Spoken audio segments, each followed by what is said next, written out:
Well, hello, my YouTube friends and family. So today we'll be redoing books 4 through 13. And instead of doing separate videos because I had to delete them all, I didn't double check once they were loaded to YouTube and they were all mirrored and backwards. And nobody said anything. I didn't even see anything in my comment sections of the parts that I did read. So everybody that commented from book 4 and on, all your messages are gone. I didn't even get a chance to go in and check because I was so upset last night and so angry because I never realized it. And my husband happened to check my YouTube and he's like, "Is there something wrong with your phone?"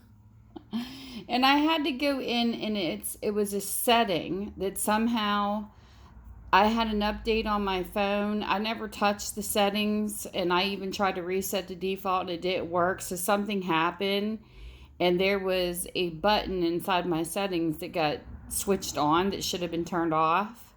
Because what happens is when the button's off, everything that you shoot, it shows exactly the way it's displayed. But if the button is on, it flipped everything. So it was kind of weird going into YouTube and seeing a bunch of books backwards. So I don't know what you all were thinking when you were supposedly watching my videos.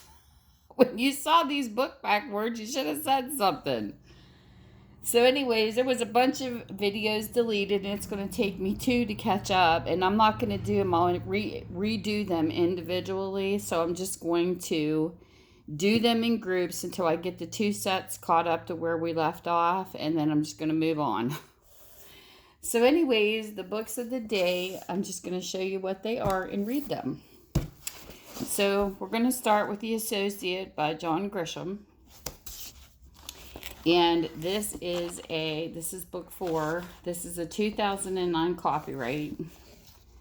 This is what the book looks like. And these are all $3.50, and you can get a hold of me through my Facebook Messenger at MindasBookStoreandMore.com, or you can contact me via email, which everything will be listed in the description below. So I get to read the synopsises again. Kyle McAvey grew up in his father's small-town law office in New York, Pennsylvania. He excelled in college, was elected editor-in-chief of Yale Law Journal, and his future was limitless potential. But Kyle has a secret, a dark one, an episode from college that he has tried to forget. The secret, though, falls into the hands of the wrong people, and Kyle is forced to take a job he doesn't want, even though it's a job most law students can only dream about. 3 months after leaving Yale, Kyle becomes an associate at the largest law firm in the world, where in addition to practicing law, he is expected to lie, steal, and take part in a scheme that could send him to prison, if not get him killed. With an unforgettable cast of characters and villains from Baxter Tate, a drug-addled trust fund kid and possible rapist, to Dale, a pretty but seemingly quiet former math teacher, who shares Kyle's cubicle at the law firm, to 2 of the most powerful and fiercely competitive defense contractors in the country, and featuring all twists and turns that have made John Grisham the most popular storyteller in the world. The Associate is vintage Grisham. So there's number 4. So book number 5.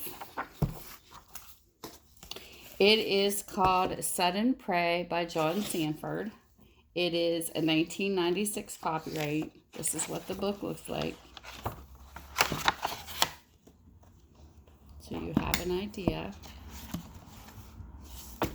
And then this is what the book is about.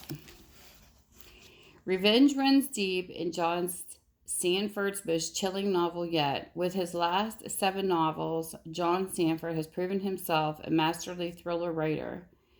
His ability to combine rich human drama with edge-of-the-seat suspense, earning him a wide critical acclaim and an ever-growing audience.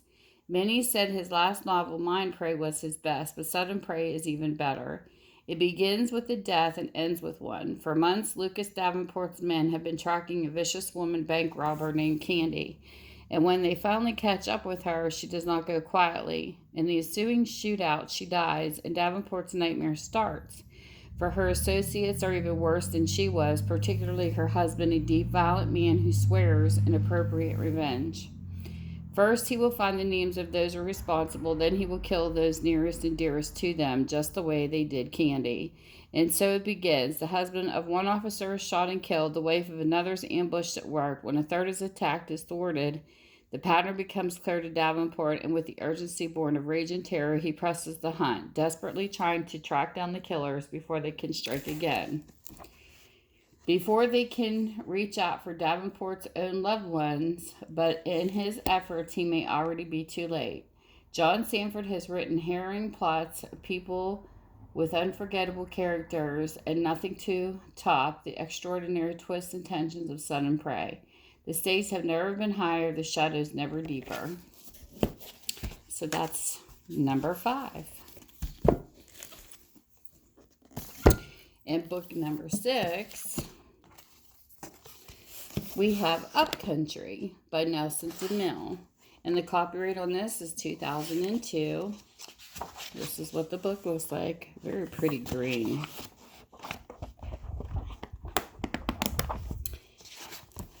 There you go. And this is what it's about. There is a name carved into a Vietnam memorial in Washington, D.C. of an American Army lieutenant whose death is shrouded in mystery. The authorities have reason to believe that he was not killed by the enemy or by friendly fire. They suspect he was murdered. At first, Paul Brenner himself, a Vietnam vet, isn't interested in investigating the case. After his forced retirement from the Army Criminal Investigation Division, he is adapted to the life of civilian, a comfortable pension. Then his old boss, Carl Hellman, summons him to the Vietnam Memorial to call in a career's worth of favors. Hellman tells Brenner of the circumstances surrounding the officer's death and gives him this much to go on. The incident happened over 3 decades ago in Vietnam. The only evidence is a recently discovered letter written by an enemy soldier describing an act of shocking violence. The name of the North Vietnamese soldier is known, but not his present whereabouts, or even if he is alive or dead. Brenner's assignment: return to Vietnam and find the witness. The addendum: the mission is very important to the U.S. Army. Brenner is the ideal man for the job, and it's in his best interest that he doesn't know what this case is really about. Reluctantly, Brenner begins a strange journey that unearths his own painful memories of Vietnam and leads him down a trail of as dangerous as the ones he walked a lifetime ago as a young infantryman. From sultry, sinful Saigon, where he meets beautiful American expatriate Susan Weber, to the remote, forbidding wilderness of upcountry Vietnam, he will follow a trail of lies, betrayal, and murder and uncover an explosive, long-buried secret. Filled with intrigue and espionage, romance and seduction, action and adventure, as well as the author's patented subversive wit, Upcountry is, above all, about what happens when men fight in wars and how it changes them forever. So there you go. Upcountry.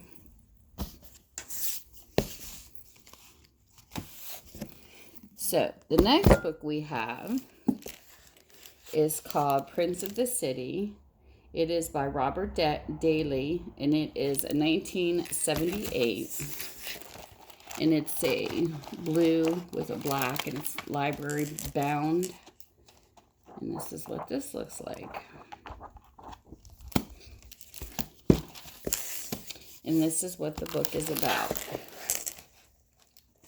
Society bestows upon the police the job of enforcing our notions of right against wrong. Young, enthusiastic Detective Bob Lucci seemed perfectly suited to his special job as a team leader in the Special Investigating Unit of the Narcotics Division of the New York Police Department. This is his story. In the early 1970s, the federal government undertook to investigate corruption penetrating the entire criminal justice system in New York. Lucci became one of the focal points of this inquiry. He had enjoyed a swift rise from patrolman to the rank of detective. Operating in the street world of junkies and dealers, he and his colleagues enjoyed a special status. They worked in an atmosphere almost totally unsupervised, their only reward the bounty they turned in the form of arrests and narcotics. The federal prosecutors needed an undercover agent to probe this world of corruption. Lucci, a man of troubled conscience, would become that agent. From the moment he began, he walked a tightrope that made his life a nightmare. He put cases together against lawyers, bail bondsmen, mob figures, and his own partners, thus breaking the cops' most sacred code. With little preparation, he found himself forced to probe his own past and its disturbing contradictions. Robert Daley has written the story of one man's anguish. It is also a story that lays bare the contradictions in our criminal justice system and asks the question, in a world where conflicting pressures are excruciating, who indeed should be asked to bear the burden of being right when the rest of the world is wrong? These books sound really good. So there is book 7. And then we have book 8. This is On the Street Where You Live by Mary Higgins Clark. This is a 2001, and it is also a large print book. This marker is the only writing that's on the book. It's a black book. This is what it looks like, front and back. And this is what it is about. In this gripping spine tingler, the Queen of Suspense take readers on a heart-pounding journey as a woman tries to solve a century-spanning murder before the killer can claim another victim. Idyllic Spring Lake, New Jersey is the perfect place for Emily Graham to heal her broken heart, or so she thinks. Anxious to relocate after her painful divorce, Emily buys her great-grandmother's former childhood home in this lovely seaside resort. The Grahams had sold the house in 1892 after one of Emily's great aunts mysteriously disappeared. Now, more than a century later, the woman's body is recovered during a massive renovations. But as one mystery is solved, another begins. For next to her great aunt's remains lies another body of a teenage Martha Lawrence, who disappeared from her Spring Lake home 9 years ago. Soon Emily stumbles upon secrets that threaten to reveal a devious and seductive killer, a killer who set his sights on Emily as his next prey. So there is book 8.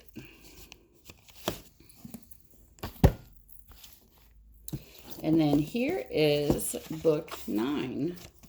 And this one here is called Survival of the Fittest by Jonathan Kellerman. This is a 1997 copyright. This is what the book looks like. It's got a little spot right there.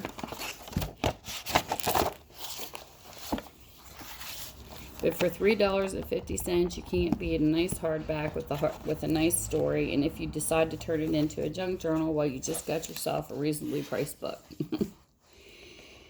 In this riveting follow-up to the New York Times bestseller, The Clinic, Jonathan Kellerman proves once again why he is crime fiction's hottest author, and psychologist Dr. Alex Delaware confronts an almost imaginably cruel, arrogant, obsessed killer who takes as much pleasure in matching wits with the police as robbing a human life.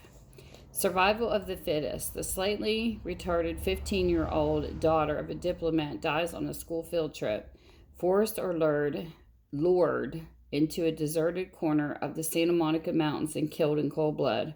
Her father damnably denies the possibility of a political motive, which leaves LAPD Detective Milo Sturgis and his longtime friend psychologist Alex Delaware to pose the question why. There are no signs, no struggle, no evidence of sexual assault, and there is no easy answer, just one innocent youngster dead. The victim's father is so intent on controlling the investigation that Alex and Milo start to wonder if he wants to bring out the truth or make sure it stays buried. Then there's another killing, and within days, Alex finds himself ensnared in one of the darkest, most menacing cases of his career. Driven to find answers, he and Milo will work closely with Inspector Daniel Charvet, the brilliant Israeli police detective introduced in Jonathan Kellerman's The Butcher's Theater. In the end, though, it is Alex who will go undercover alone to expose the smug brutality of a murderous conspiracy and a terrifying contempt for human life, weaving together the threads of a mystery that lead from a child's murder to a young scientist's suicide. Jonathan Kellerman draws one of the most chilling, frighteningly realistic portraits of evil you will ever experience.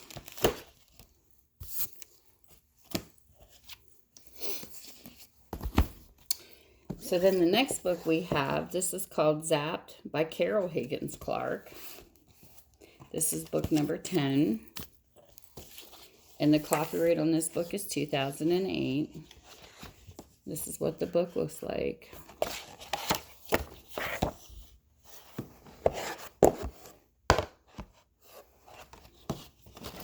And this is what it's about. A New York resident for many years, Carol Higgins Clark was there during the blackout of 2003. Not surprisingly, she felt that Reagan and Jack Riley should one day share the experience. As that begins, the Rileys return home from a summer weekend to the loft in Tribeca. They are in an agonizing process of renovating and expanding. They are looking forward to a quiet supper on their newly acquired rooftop terrace, but it's not meant to be. While Jack goes to pick up Chinese food, Reagan enters their apartment unaware that a nervous thief who preceded her by minutes is hiding in the front closet. A thief who knows about a hidden safe that Reagan and Jack have yet to discover. Minutes later, the blackout strikes and both Rileys are called into action. A new gallery in Soho featuring treasure glass sculptures from all over the world has been burglarized. As head of NYPD Major Case Squad, Jack oversees several departments. Art theft is one of them. P.I. Reagan hears from her best friend Kit, who was in Manhattan on business. She's been abandoned at a comedy club by a colleague from an insurance convention. Georgiana Matheson, who ran out for a cigarette moments before the blackout struck and never came back. Kate gets a call from Georgiana as disturbed and dangerous. Fueled by a rage at her colleague boyfriend who dumped her, Georgiana seeks revenge on unsuspecting young blonde men. She was last seen getting into a cab outside the club with the tall blonde. Reagan heads the search for Georgiana and her potential victim. Meanwhile, Lorraine Lilly, an almost famous actress, returns to New York City in the night of the blackout. After spending 3 months in England doing a play and is informed by her estranged husband, Conrad Spreckles, that he had sold his loft to their next-door neighbors, the Rileys. Lorraine had never told him about the hidden safe she had installed in the closet. If she doesn't get back to what's in there, she's sure her budding career will be ruined. In Zapped, Clark takes readers on the tour of the city they won't forget and introduces them to a wonderful cast of colorful, eccentric characters whose stories intersect in precarious and often humorous ways during one very dark and hot summer night. So there's that book, which is book number 10. And then we come to book number 11, which is, Jackie Collins is amazing. When she was alive, she was such a great writer. This is the Santangelos by Jackie Collins, and it's a great set of books to read. This was the last one she wrote before she passed away, which is awesome. And this was written, copyrighted 2015. This is what it looks like. And it's not a series you got to read in order. You can if you want to, but it really doesn't matter. You can read this book because they're all like individual stories of like the same family. So it's really awesome. So this is this one. A vicious hit, a vengeful enemy, a drug-addled Colombian club owner, a coke-addicted young actress, a dynamic Italian family, and ever-powerful Lucky Santangelo has to deal with them all. While Max, her teenage daughter, is becoming the it girl in Europe's modeling world, and her Kennedy-esque son, Bobby, is being set up for murder that he didn't commit. But Lucky can deal. Always strong and unpredictable with her husband Lenny by her side, she lives up to the family motto, never cross the Santangelo. A lethal enemy from Lucky's past is determined to seek revenge for the murder of his son. A gorgeous woman lures Bobby to her hotel suite, and he awakes and finds himself inside of a nightmare. The sexiest leading man in Hollywood has Max in his sights, and even though he has broken her heart once before, a beautiful, very troubled movie star will stop at nothing for the role of her career, even if it means sleeping with a dangerous drug baron. But when Lucky opens an expensive note card edged in gold printed with the single word vengeance, she knows she's in for the fight of her life. From the fabulous watering holes of the south of France to the chic fashion runways of Milan to the glittering casinos of Las Vegas, the Santangelos roll, and Lucky will always come out on top. An epic family saga filled with love, lust, and revenge. And this is just an on your seat, on the edge of your seat type of book. I couldn't put these down. Like, I read a book like this in a couple hours because I was so caught up in it. Jackie Collins is a very fast-paced and awesome reader. This was book 12. This is Stone Cold by David Baldacci. It was a 2007 copyright. That's what the book looks like. This is the flip through real quick. And this is what it's about. Oliver Stone, the leader of a mysterious group that call itself the Camel Club, is both feared and respected by those who have crossed his path. Keeping a vigilant watch over our leaders in Washington, D.C., the Camel Club has won over some allies, but has also earned formidable enemies, including those in power who will do anything to prevent Stone and his friends from uncovering the hidden secret work of the government. Annabelle Conroy, an honorary member of the Camel Club, is also the greatest con artist of her generation. She has swindled $40 million from casino king Jerry Bagger, the man who murdered her mother. Now he's hot on her trail with only one goal in mind, Annabelle's death. But as Stone and the Camel Club click the wagons to protect Annabelle, a new opponent who makes Bagger's menace pale by comparison suddenly arises. One by one, men from Stone's shadowy past are turning up dead. Behind this slaughter stands one Harry Finn. To almost all who know him, Finn is a doting father and a loving husband who uses his skills behind the scenes and keeps our nation safe. But other face of Harry Finn is that of an unstoppable killer who inevitably sets up his lethal bullseye on Oliver Stone. And with Finn, Stone may well have met his match. As Annabelle and the Camel Club fight for their lives, the twists and turns of Whipsaw leading to a fine finale that is as explosive as it is shattering, and when buried secrets are at last violently resurrected, the members of the Camel Club left standing will be changed forever. With unrelenting pacing, stunning reversals, the two of the most compelling characters in modern fiction, Stone Cold is David Baldacci writing at his breathtaking best. So there you go, book number 12.